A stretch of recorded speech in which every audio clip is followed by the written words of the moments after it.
नमस्कार। आज हम इतिहास और धर्म ग्रंथों में छिपे एक ऐसे गहरे और नाटकीय रहस्य की तह तक जाने वाले हैं जो सच में दिमाग घुमा देता है। मतलब एक ऐसा मनोवैज्ञानिक रहस्य जो इंसान की सबसे बड़ी कमजोरियों को हमारे सामने लाकर खड़ा कर देता है। कुरुक्षेत्र के उस ऐतिहासिक महायुद्ध के परिणाम से तो हम सब वाकिफ हैं, है ना? लेकिन आज हम इस पूरी घटना को एकदम अलग नजरिए से देखेंगे। ये कोई आम कहानी नहीं है, बल्कि एक ऐसा रहस्य है जो हमें ये सोचने पर मजबूर कर देता है कि आखिर कोई इंसान सब कुछ सच जानते हुए भी अपनी आंखें कैसे मूंद सकता है। अब जरा इस सवाल पर गौर कीजिए। यदि कुरुक्षेत्र के उस महाविनाश को रोका जा सकता था, तो उसे रोका क्यों नहीं गया? इसे अपने दिमाग में रखिए। ये सिर्फ इतिहास के पन्नों का कोई हिस्सा नहीं है, बल्कि ये मानव मनोविज्ञान और कर्म का एक बहुत बड़ा, कह सकते हैं, रियल लाइफ थ्रिलर है।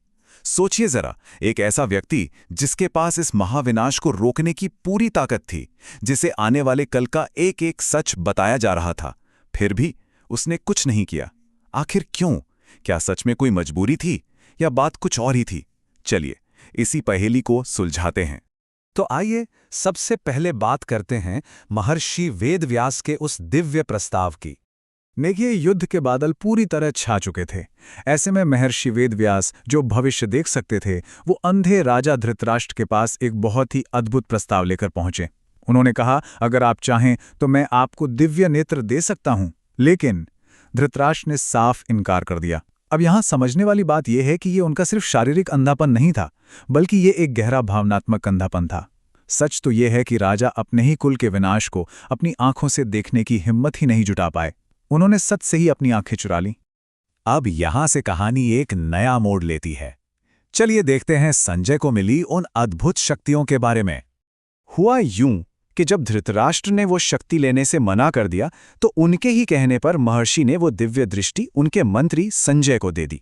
और ध्यान दीजिए, महर्षि ने संजय को सिर्फ देखने की शक्ति नहीं दी थी, उन्हें सच में सर्वज्ञ बना दिया था।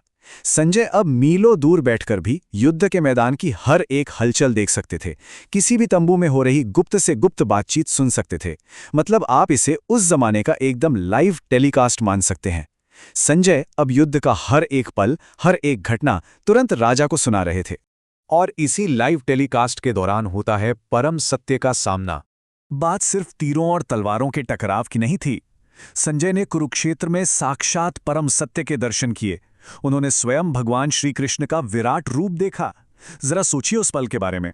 संजय ने धृतराष्ट्र को एकदम स्पष्ट शब्दों में बताया कि महाराज, इस पूरी सृष्टि का निर्माण, इसका पालन और इसका विनाश, ये सब कुछ केवल और केवल श्री कृष्ण के हाथों में है। और ये बात बहुत ही शानदार तरीके से एक चीज साफ कर देती है कि युद्ध का परिणाम तो पहले से ही तय हो चुका था। संजय ने बिल्कुल साफ कर दिया था कि श्री कृष्ण को अर्जुन को जिताने के लिए किसी भी अस्त्र या शस्त्र की कोई जरूरत ही नहीं है। वो बिना कोई हथियार उठाए केवल अपनी इच्छा मात्र से पांडवों को विजय दिला सकते थे। ये कोई अंदाजा या भविष्यवाणी नहीं थी, बल्कि ये ब्रह्मांड का सबसे बड़ा सत्य था, जो सीधा धृतराष्ट्र के कानों में गूंज रहा था।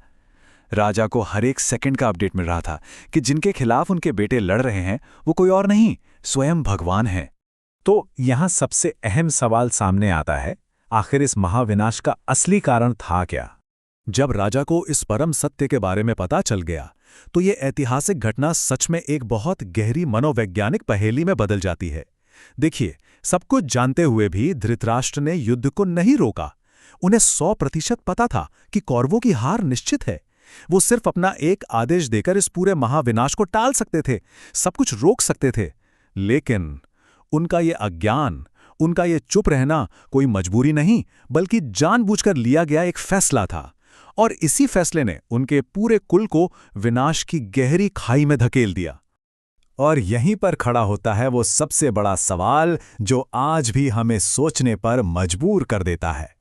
क्या ये केवल धृतराष्ट्र का पुत्र मोह था, या फिर उनके पूर्व जन्म के कर्म, जिन्होंने उन्हें सत्य जानते हुए भी अधर्म का साथ देने पर विवश किया?